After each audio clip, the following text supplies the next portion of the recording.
not beneath them, try telling that to men, because it is men who need to.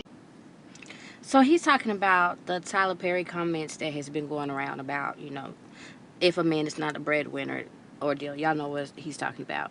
And so what he's saying is, y'all go watch the video. What he's saying is, it's not necessarily women you need to be telling this to, but to men, and he's right. His perspective is right. It is a lot of men that need to understand that. Because men battle with ego. Men battle with pride and ego, and men love imagery, right? A lot of their views and their perspective comes from imagery. There is an image that they want to hold. There is an image that they want their woman to hold, right? It's about imagery.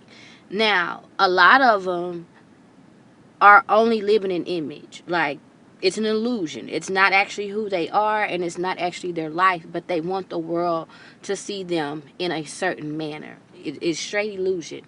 So my grandmother once told me, y'all know I was rebellious, so, but anyways, my grandmother told me to date your equal, right? She said, do not date a man that has less than you, to date your equal, because if you have more than that man, and it's not just money, if you have more education than that man, if you have more morals than that man, if you have more intelligence than that man, it will bring up resentment. It will poke at his ego and his pride. And it will not be good for the relationship. So it wasn't just about money, it was about everything. If you have more God in you than that man, it's going to bring up issues.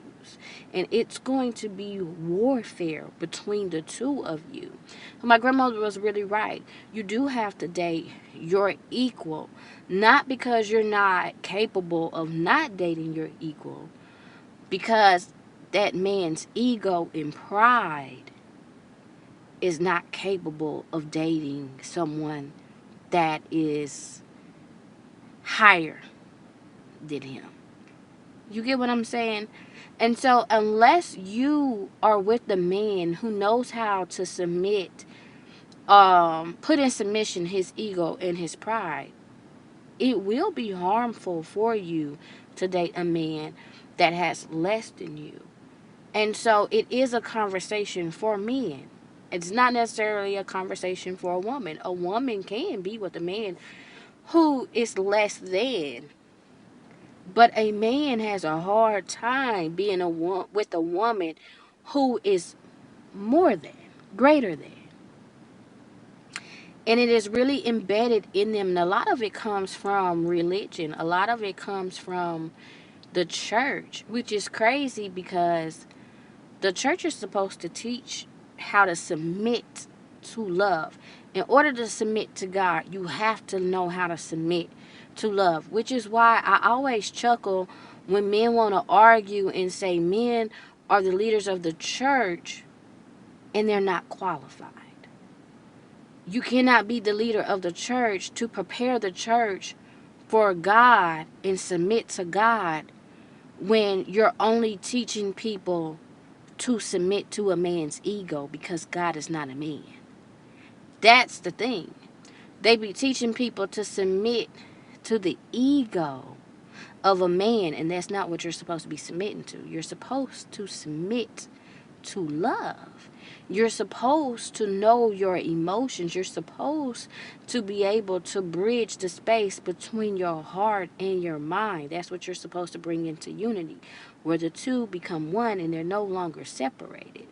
But anyways, it is men that need to understand that, because it is the men's ego that has to submit to love and submit to God. And baby, if you ever dealt with a man's ego, then you know it's a hell of a battle.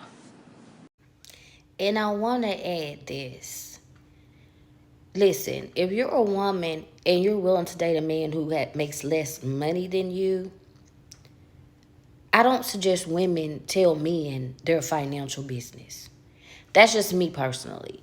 I don't think that a woman should tell a man her financial business until they reach a point of understanding. Till you are sure that this man can handle you making more money than him, or if you are sure you can handle being with a man who makes less than you.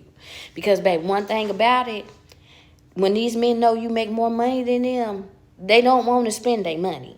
They feel like you should spend your money. And so at the end of the day, it's about you being with somebody that you can be with.